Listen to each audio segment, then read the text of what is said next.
A summary of the science of being great. All men are made of the one intelligent substance, and therefore all contain the same essential powers and possibilities. Greatness is equally inherent in all, and may be manifested by all. Every person may become great. Every constituent of God is a constituent of man. Man may overcome both heredity and circumstances by exercising the inherent creative power of the soul. If he is to become great, the soul must act, and must rule the mind and the body. Man's knowledge is limited, and he falls into error through ignorance. To avoid this, he must connect his soul with the universal spirit. Universal spirit is the intelligent substance from which all things come. It is in and through all things. All things are known to this universal mind, and man can so unite himself with it as to enter into all knowledge. To do this, man must cast out of himself everything that separates him from God. He must will to live the divine life, and he must rise above all moral temptations. He must forsake every course of action that is not in accord with his highest ideals. He must reach the right viewpoint, recognizing that God is all, in all, and that there is nothing wrong. He must see that nature, society, government, and industry are perfect in their present stage, and advancing toward completion, and that all men and women everywhere are good and perfect. He must know that all is right with the world, and unite with God for the completion of the perfect work. It is only as man sees God as the great advancing presence in all, and good in all, that he can rise to real greatness. He must consecrate himself to the service of the highest that is within himself, obeying the voice of the soul. There is an inner light in every man that continuously impels him toward the highest, and he must be guided by this light if he would become great. He must recognize the fact that he is one with the Father, and continuously affirm this unity for himself and for all others. He must know himself to be a God among gods, and act accordingly. He must have absolute faith in his own perceptions of truth, and begin at home to act upon these perceptions. As he sees the true and right course in small things, he must take that course. He must cease to act unthinkingly, and begin to think, and he must be sincere in his thought. He must form a mental conception of himself at the highest, and hold this conception until it is his habitual thought form of himself. This thought form he must keep continuously in view. He must outwardly realize and express that thought form in his actions. He must do everything that he does in a great way. In dealing with his family, his neighbors, acquaintances, and friends, he must make every act an expression of his ideal. The man who reaches the right viewpoint and makes full consecration, and who fully idealizes himself as great, and who makes every act, however trivial, an expression of the ideal, has already attained to greatness. Everything he does will be done in a great way. He will make himself known, and will be recognized as a personality of power. He will receive knowledge by inspiration, and will know all that he needs to know.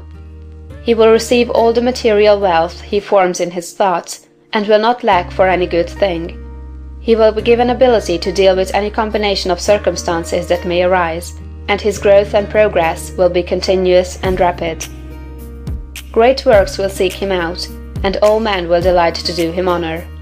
Because of its particular value to the students of the science of being great, I close this book by giving a portion of Emerson's essay on the Oversoul.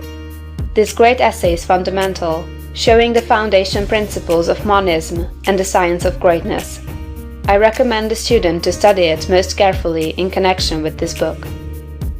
What is the universal sense of want and ignorance, but the fine innuendo by which the great soul makes its enormous claim? Why do men feel that the natural history of man has never been written, but always he is leaving behind what you have said of him, and it becomes old, and books of metaphysics worthless? The philosophy of 6,000 years has not searched the chambers and magazines of the soul.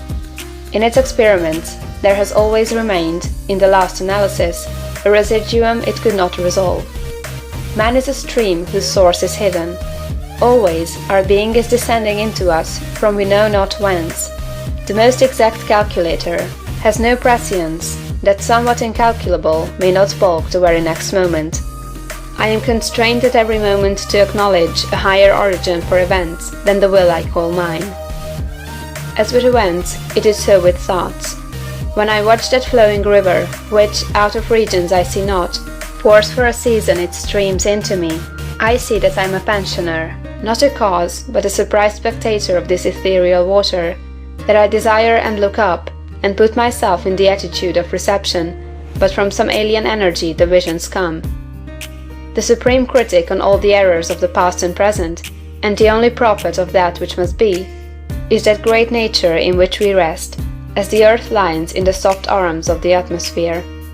That unity, that oversoul, with which every man's particular being is contained and made one with all other. That common heart, of which all sincere conversation is the worship, to which all right action is submission.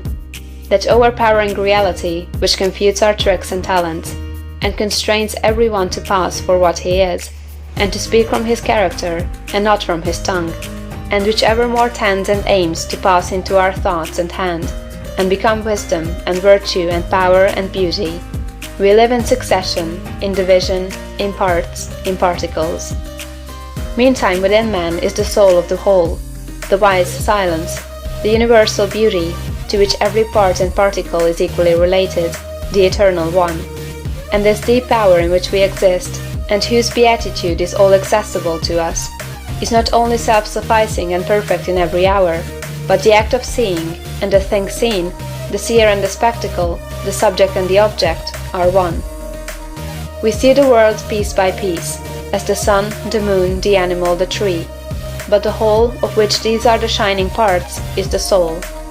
It is only by the vision of that wisdom that the horoscope of the ages can be read, and it is only by falling back on our better thoughts, by yielding to the spirit of prophecy, which is innate in every man, that we know what it saith.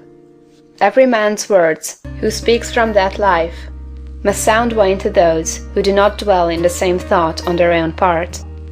I dare not speak for it. My words do not carry its august sense, they fall short and cold. Only itself can aspire whom it will, and behold, their speech shall be lyrical and sweet, and universal as the rising of the wind. Yet I desire, even by profane words, if sacred I may not use, to indicate the heaven of this deity, and to report what hints I have collected of the transcendent simplicity and energy of the highest law. If we consider what happens in conversation, in reveries, in remorse, in times of passion, in surprises, in the instruction of dreams wherein often we see ourselves in masquerade, the droll disguises only magnifying and enhancing a real element, and forcing it on our distinct notice, we shall catch many hints that will broaden and lighten into knowledge of the secret of nature.